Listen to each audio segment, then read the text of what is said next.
गंगा एक सुंदर युवती का रूप धारण किए नदी के तट पर खड़ी थी।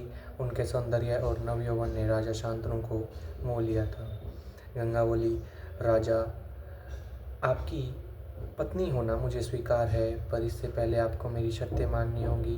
क्या आप मानेंगे? राजा ने कहा, अवश्य। राजा शांतनु ने गंगा की सारी शर्तें मान ली और वचन दिया कि वह उनका पूर्ण रूप से पालन करेंगे।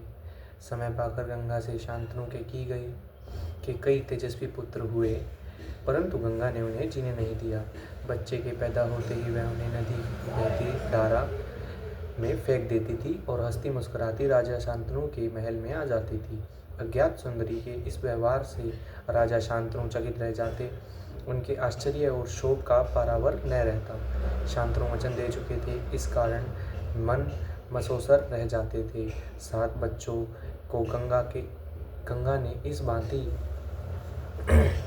गंगा ने इसी भांति नदी की धारा में बहा दिया। 8वां पुत्र पैदा हुआ। गंगा उसे भी लेकर नदी की तरफ जाने लगी तो राजा शांतनु से न रहा गया। बोले, माँ होकर अपने नादान बच्चों को अकारण ही क्यों मार दिया करती हो? यह घृणित व्यवहार तुम्हें शोभा नहीं देता है। राजा की इस बात सुनकर गंगा मन ही मन मुस्कुराई, परंतु क्रोध की अभिनय करती हुई बोली, राजा, क्या आप अपना वचन भूल गए हैं? मालूम होता है कि आपको पुत्र से ही मतलब है, मुझसे नहीं।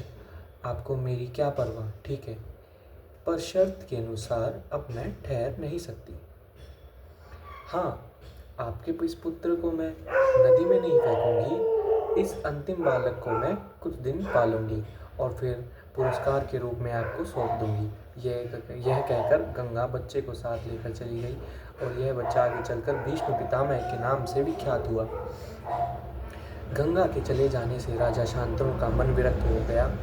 उन्होंने भोग विलास से जी हटा लिया और राजकाज में मन लगाने लगे। एक दिन राजा शिकार खेलते खेलते गंगा के तट पर चले गए तो देखा किनारे पर खड़ा एक सुंदर और गठीला युवक गंगा की बहती हुई धारा पर बाण चला रहा था। बाणों की बौछार से गंगा का प्रचंड धारा एकदम से रुक गई थी। यह दृश्य देखकर शांतनु दंग रह गई। इतने में ही राजा के सामने स्वयं गंगा आकर उपस्थित हो गई। गंगा ने युवक को अपने पास बुलाया और राजा से बोला, राजा, पहचाना मुझे?